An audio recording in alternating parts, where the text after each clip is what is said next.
Nous sommes dans un programme de veille de prière. Mais avant, et à la phase de pratique de prière, là, nous voulons faire une courte exhortation. Et le thème de cette exhortation, c'est le combat de la destinée. Et nous allons nous appuyer sur Ephésiens 2, verset 10. Il est écrit, car nous sommes son ouvrage, ayant été créés en Jésus-Christ pour toute bonne œuvre que Dieu a préparée d'avance afin que nous les pratiquions. Donc, par cette parole-là, on apprend qu'avant même que chacun ne vienne sur la terre, depuis la fondation du monde, Dieu a préparé ta destinée. Tu ne peux rien devenir en dehors de ta destinée que Dieu a prévue. Donc, tu dois découvrir ta destinée et ensuite maintenant combattre pour ta destinée. C'est quoi la destinée? La destinée, c'est la mission, le but, l'influence que tu dois avoir sur cette terre. Dieu t'a envoyé ici pour un but. Donc, Ephésiens 2, verset 10. Donc, la destinée là, c'est comme David a pu le dire, tous tes jours sont connus de Dieu.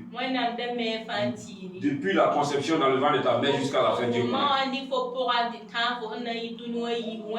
Mais quand on parle de destinée, on parle de la mission principale, la mission globale, l'influence que tu dois avoir sur la terre. Quand tu deviens chrétien, tu vas faire beaucoup de choses qui préparent ta destinée, qui sont liées à ta destinée. Mais si tu ne fais pas attention, tu peux ne pas savoir ta destinée. Tu peux ne pas découvrir ce plan que Dieu a préparé d'avance pour toi. Ce que tu dois faire comme ministère, ce que tu dois avoir comme influence sur la terre. Aujourd'hui, malheureusement, beaucoup de chrétiens, ils ont compris que malheureusement que la destinée là, c'est le mariage, c'est le travail. De sorte que certains, même qu'ils sont devenus chrétiens, et parce qu'ils n'ont pas cherché. Parce que Dieu a dit, même s'il connaît, demande-moi, invoque-moi. Faute de prière, faute de consécration, faute de persévérance, beaucoup n'ont pas connu leur destinée. Ils ne savent pas ce qu'ils peuvent faire sur la terre.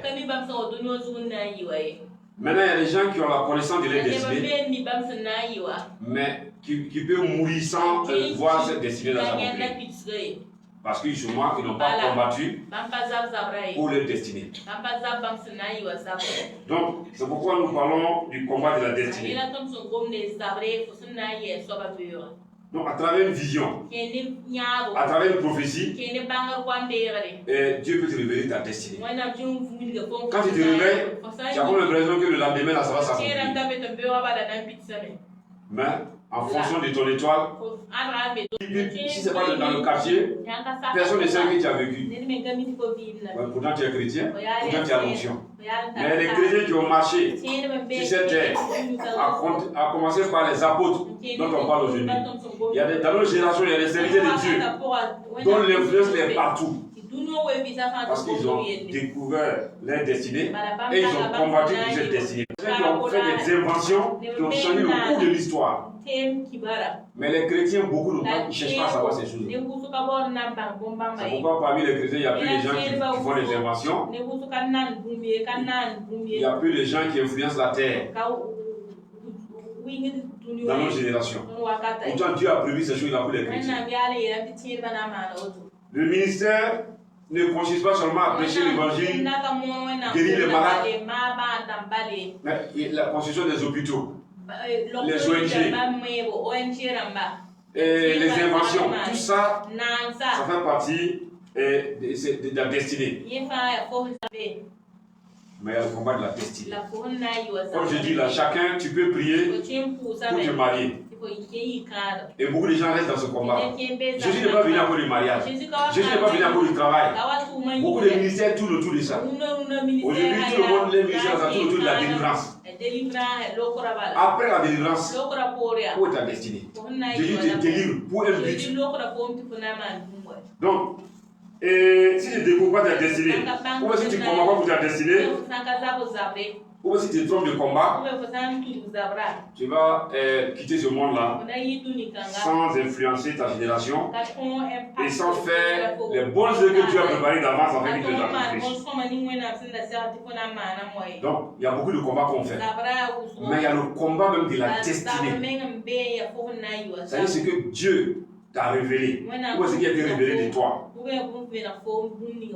Et qui est ta mission principale sur la terre. C'est ça, l'accomplissement que je parle de destinée. Sinon, tous les jours, Dieu révèle.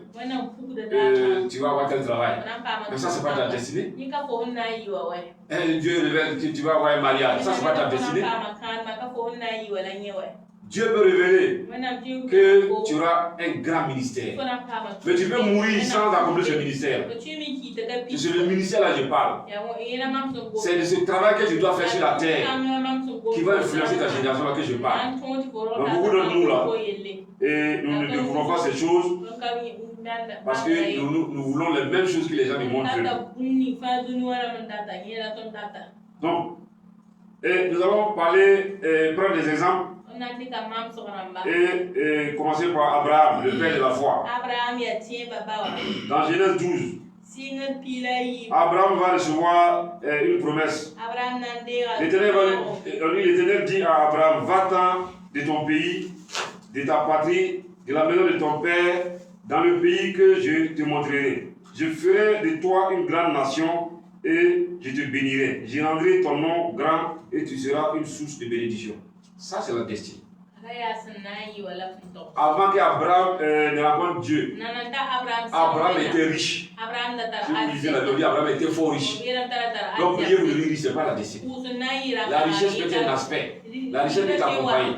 Abraham était riche, il avait beaucoup d'animaux. Mais voilà, on dit donc qu'il a commencé à suivre Dieu, et aller où Dieu le dirigeait. Avec tous ses biens, il était fort riche déjà. Mais voici ça. Voilà, voici, Dieu lui dit qu'il va faire son nom grand sur toute la terre. Il va faire de lui une source de bénédiction. Et Dieu va lui montrer la terre où il doit aller là. Et le pays qu'il doit hériter. Abraham va aller, il va voir ce pays-là. Mais Dieu va lui dire, ce n'est pas pour toi. Et il va dire, c'est à ta postérité que je vais donner ce pays. Donc on n'a pas la même destinée. Il y a des gens, que ce soit dans la vie naturelle, que ce soit dans le ministère, qui doivent travailler dans la vision de leur père. C'est une destinée, mais tu dois travailler dans une vision. C'est la vision d'Abraham là. C'est dans cette vision-là que Dieu a fait une promesse à ses descendants. Donc, ce qu'on n'a pas dit, il y a la destinée des individus, il y a la destinée des nations. Donc, Abraham a reçu une promesse. Dieu dit va lui donner un grand nom. Il va faire de lui une source de bénédiction. Et il sera père d'une multitude. Mais on a vu après qu'Abraham n'a pas possédé la terre de Canaan. Dieu va lui dire, je vais donner ça en postérité à tes héritiers. Donc, malgré la promesse de postérité faite à la postérité d'Abraham là, sa postérité là va faire 400 ans en esclavage à l'Égypte. Et Dieu va envoyer un libérateur comme Moïse pour les délivrer. Et ils vont quitter l'Égypte pour aller à Canaan. Et Dieu va parler à travers les prophètes qui étaient au milieu de là, de comment Canaan est. Il y a le lait, il y a le miel. Certains ont fait des photos, ils allaient dans les chambres. Même si vous, comment on n'a pas le temps, si vous voyez presque ceux qui ont entendu la parole de l'Éternel là, eux tous sont morts sans voir, sans entrer dans la Canaan. Il y avait des prophètes qui ont prophétisé, eux-mêmes ne sont pas rentrés. Moïse même est rentré de justesse. C'est Josué et Caleb qui sont rentrés. Pourquoi? Parce que eux, ils ont payé le prix, ils ont combattu. Et quand ils sont quittés à Canaan, ils sont quittés en Égypte, j'ai compté, ils ont combattu 33 nations et ils ont éliminé 33 rois. Mais ça, c'était pour qu'ils soient à l'entrée de ce que Dieu les a promis. 33 rois, 33 nations qu'ils ont combattu. Et sur la route, vous connaissez l'histoire, Dieu les accompagnait le jour par une nuée pour ne pas que le soleil les frappe. Et la nuit, il y avait une colonne de feu pour ne pas qu'ils se perdent. Ils ont vu toutes sortes de miracles. La main de gens de la terre, du ciel. Et Moïse a ouvert la mer rouge. Malgré ça, le peuple a passé son temps à murmurer. Et Dieu a fini par se mettre en colère et il a juré que tous ne vont pas rentrer. Et ils ne sont pas rentrés. Mais quand ils sont arrivés à l'entrée du Canaan, c'est là que le vrai combat va commencer. C'est ce qu'ils appellent le combat de la destinée. Les autres, c'était des combats pour libérer le terrain. Mais quand ils vont arriver à l'entrée du Canaan, ils vont commencer à avoir peur. Ils vont envoyer 12 patriarches pour aller voir si ce que les prophètes ont dit, si ce que Moïse a dit, est-ce que c'est vrai. Et ils vont effectivement partir, les 12 vont partir, et ils vont revenir, ils vont voir que ce que Dieu a dit est vrai. Ils vont même amener des grappes de raisin, un peu de lait, pour confirmer ce que Dieu a dit est vrai. Mais en même temps, ils vont voir maintenant des géants. Ils ont fait des combats, mais ce n'était pas contre des géants. Maintenant, quand pour prendre possession de leur destinée, ce que Dieu les a promis, la terre promise, comme on l'appelle, ils vont voir des géants qu'ils n'avaient pas vu avant. Donc, je veux que tu ne te décourages point. Peut-être que tu passes par des moments difficiles, mais peut-être ta destinée est grande. Continue de persévérer. Donc, il y a des choses qu'on ne peut pas voir un an. Il y a des choses qu'on ne peut pas voir 10 ans. Voilà, donc, beaucoup se découragent. Comme je dis, quand vous voyez une vision, vous avez l'impression que quand vous vous réveillez le matin, la chose va s'accomplir. On peut prophétiser sur ta vie, mais cette prophétie, elle peut faire 20 ans, 40 ans. Mais il y a des prophéties qui s'accomplissent le lendemain. C'est pas la même chose. Parce qu'il y a des prophéties, quand elles sont révélées, c'est-à-dire qu'elles révèlent ta destinée, l'influence que tu dois avoir. Et il y a un combat spécial pour ça. Et ce n'est pas les mêmes combats. Donc, il y a déjà un combat. Satan va envoyer des démons de seconde zone, c'est-à-dire des rangs inférieurs. Mais pour ta destinée, là, il va envoyer des anges dessus. Donc, quand les 12 vont rentrer dans la ville de Canaan, ils vont voir le lait et le miel. Mais ils vont voir les fils d'Anakim. C'est-à-dire les gens de la race de Goliath. Et ils vont commencer à trembler. Ils vont venir faire le rapport à Moïse. Ils vont lui en aller. Ce que Dieu a dit là, c'est vrai, en partie. Il y a vraiment le lait et le miel. Mais il y a des géants là-bas. Il y a 10 qui ont dit non, que c'est comme si Dieu il prépare un coup contre nous pour nous exterminer. Sinon, il y a le lait, il y a le miel. La terre est propice pour l'élevage, pour l'agriculture, pour la pêche. Mais il y a des géants là-bas. Eux, ils ont commencé à dire même que tellement ils sont géants, eux ils se voient comme des sauterelles. Donc c'est comme ça. Pour pouvoir prendre possession de ta destinée, il faut que tu aies la révélation de qui est en toi. Ça, ce n'est pas les prières que tu fais d'habitude. Parce que là, maintenant, ce sont les géants. Et Josué et Caleb vont dire, si on est rentré, on a vu que ce que Dieu a prophétisé là, ce que Dieu a dit est vrai, c'est que Dieu ne va pas nous laisser exterminer par les géants. Josué et Caleb vont dire, il n'y a pas plus géant que le Dieu, que Elohim. Ils vont dire en tout cas, eux ils ne sont pas des sauterelles. Voilà, eux ils sont des enfants d'Elohim. Et tel leur père est, tel eux ils sont. Il y a 10 patriarches, bien barbus. Ils ont fait école biblique comme tous les autres. Ils sont prophètes comme tous les autres. Ils ont l'onction comme tous les autres. Mais eux, ils n'avaient pas la révélation du Dieu qui les a fait la promesse. Donc, ils vont venir et ils vont décourager le peuple. Et Dieu va se mettre en colère et il va jurer que tous ceux qui l'ont imité là ne vont pas voir Canaan. Donc c'est la même chose pour toi et moi. Éphésiens 2, on dit non, nous avons été bénis. Nous sommes bénis de toutes les bénédictions dans les lieux célestes en Christ. Mais où sont ces bénédictions? Certains meurent avec des promesses. Certains meurent avec des prophéties. Beaucoup de prophéties. Il y en a qui ont des cahiers, des carrés de prophéties remplis. Mais ils sont au cimetière sans voir. Parce qu'ils n'ont pas compris. Et ils n'ont pas accepté de faire le combat de leur destinée.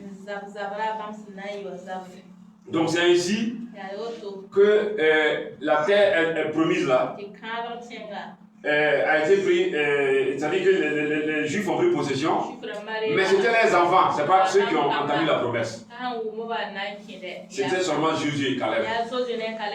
Dieu avait dit à Josué même, Moïse n'est plus là, et tout lieu où vous foulerez la plante de vos pieds, je vous le donnerai en possession. Allez-y lire l'histoire. Ils ont fait combat plus de 15 ans, 20 ans avant de posséder. Donc je te fais, pour que tu comprennes, il y a certains combats, tu peux prendre ça comme ça, mais il y a des combats de la destinée. Tu ne dois pas abandonner, peu importe ce que tu vois. Même si tu vois des démons orange, blanc, vert, de toutes sortes de couleurs.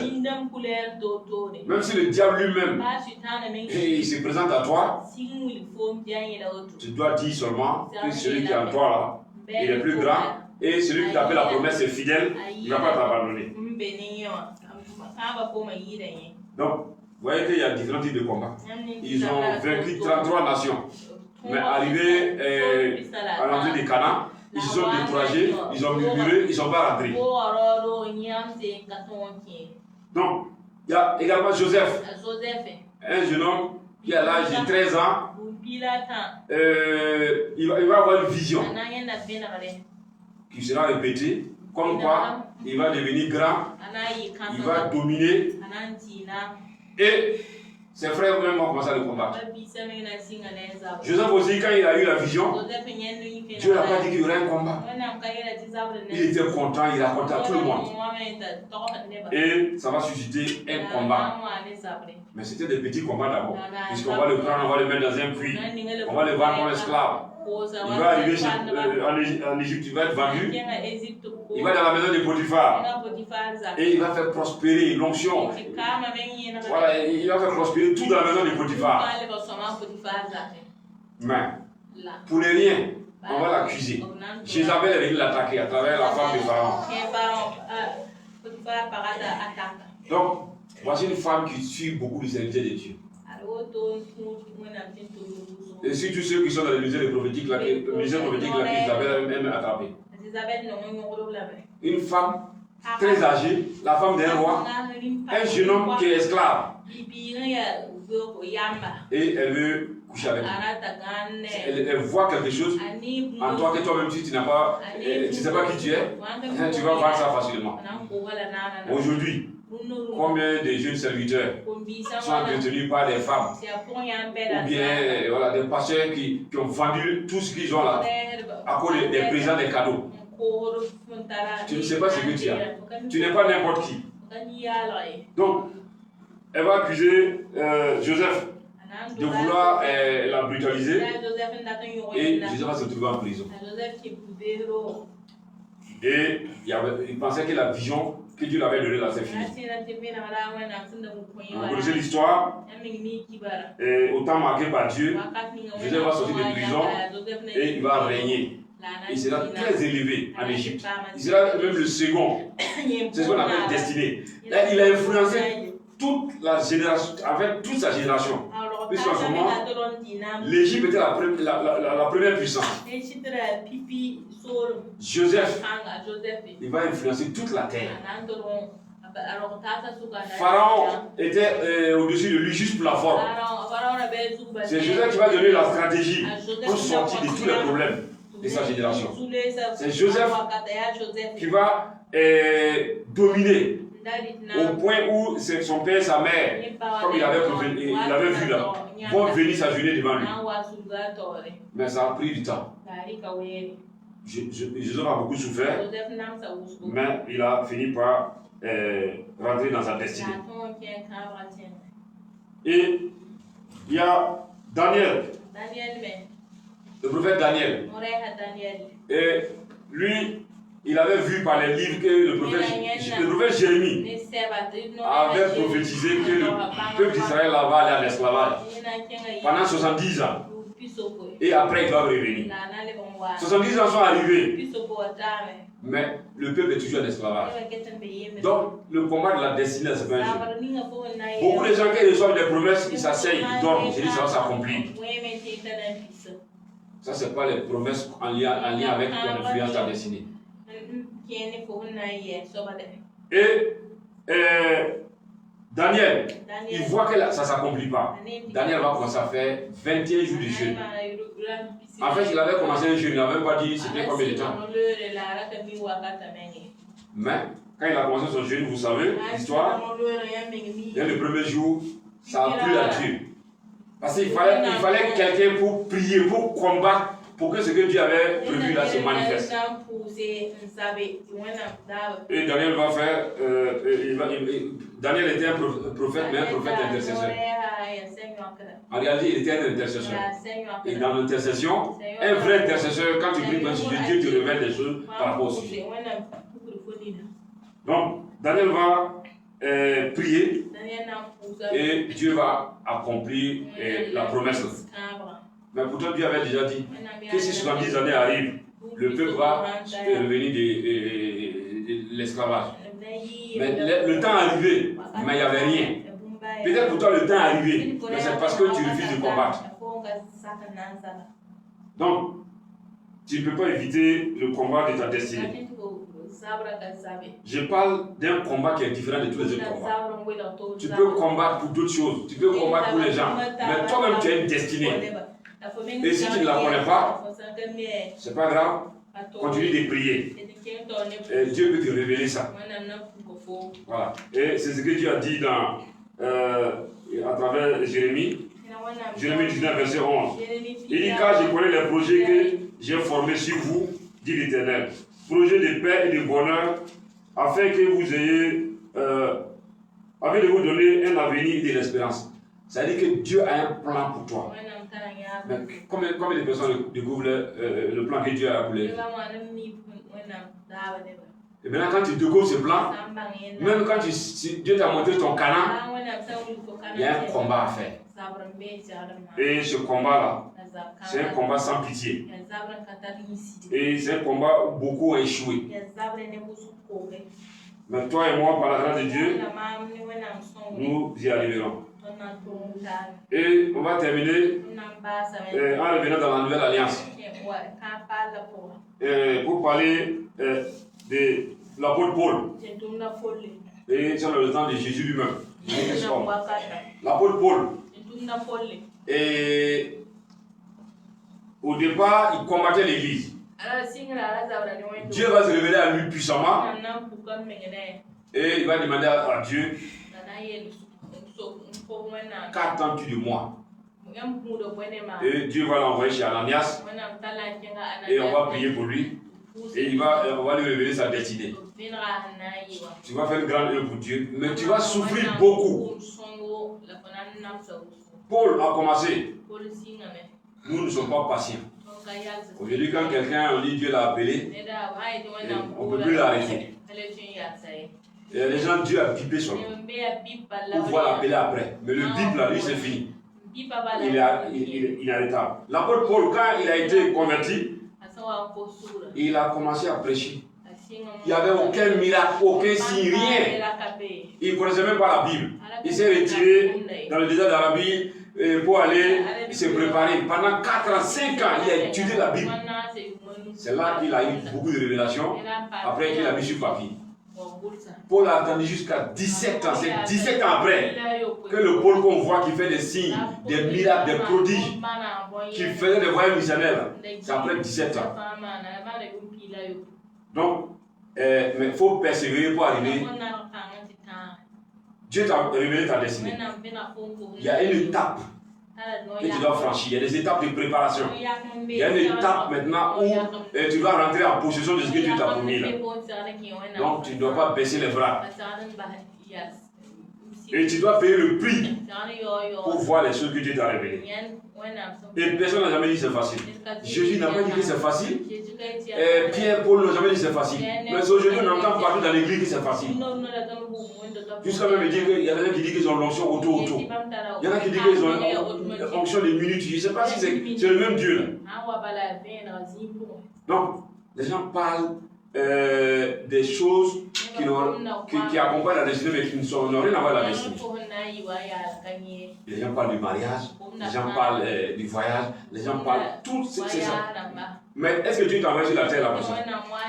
Donc est-ce que ton ministère là c'est résumé à ça?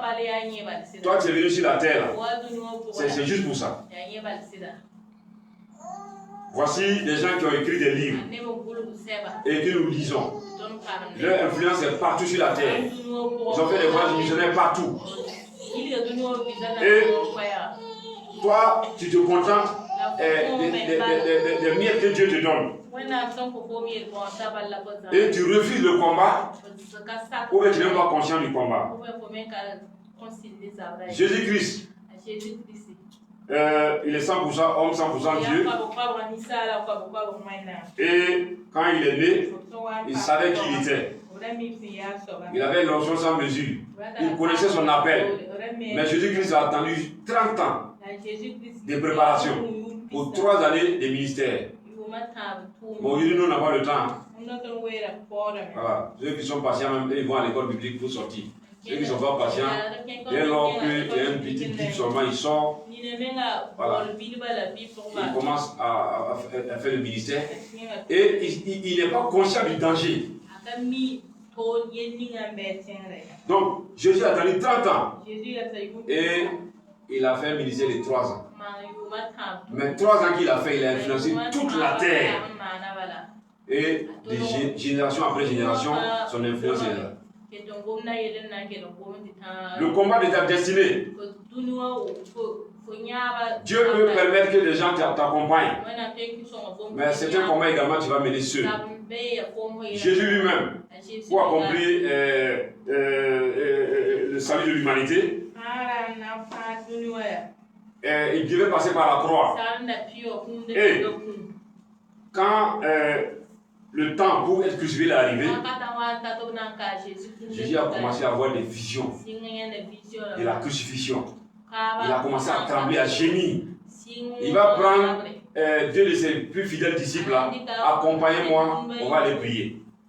Ils sont allés ensemble. Mais les autres n'ont pas pu tenir, ils ont dormi. Lui seul va prier. Que Dieu éloigne la coupe. Mais il a fini par se raviser. Au lieu de la douleur, il a accepté que la volonté de Dieu se fasse. Et quand on devait le crucifier physiquement, il y a quelqu'un qui l'a aidé à porter sa croix. Et sur la route, pour aller au mont Golgotha. Mais quelqu'un l'a aidé pour porter sa croix. Mais c'est lui seul qui a été crucifié. Donc, quand tu veux mener ce combat, ou bien quand tu vas mener ce combat, tu ne dois pas te décourager. Rien ne doit te décourager. Si ton ami t'abandonne, c'est-à-dire à cause de ce combat-là, Satan peut faire ton plus fidèle ami, vous allez vous séparer.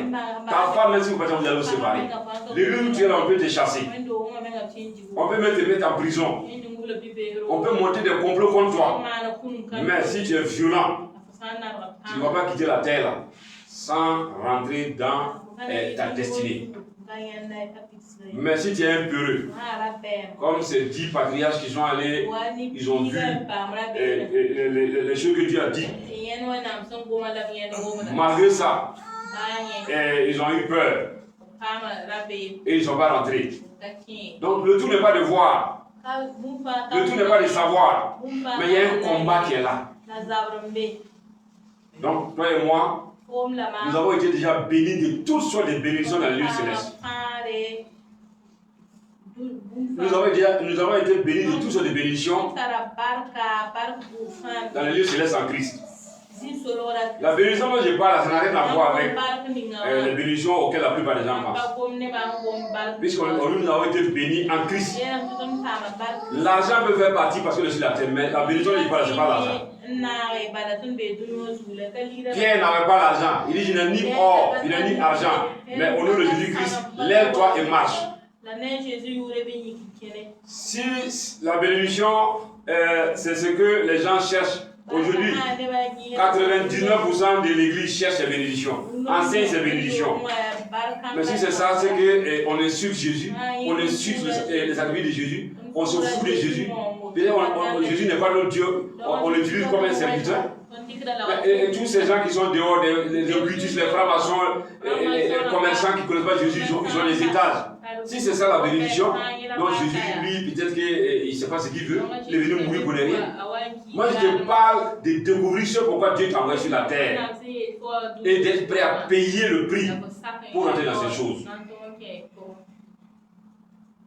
Donc, c'est ce combat-là dont je parle. Mais il y aura d'autres combats que tu vas faire. Si tu es malade, tu vas prier. Si quelqu'un prend, c'est pas ton, quelqu'un veut bloquer une moto que Dieu t'a promise, tu peux combattre. Mais ça, c'est pas le combat de la destinée.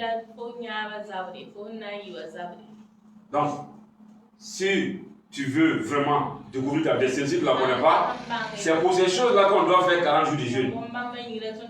Donc je dis, tu vois, les gens font 40 jours de jeûne pour avoir un vélo. Et puis il dit que Dieu l'a exaucé. Pendant que les gens qui ne sont pas chrétiens, eux, ils payent des motos pour distribuer aux gens.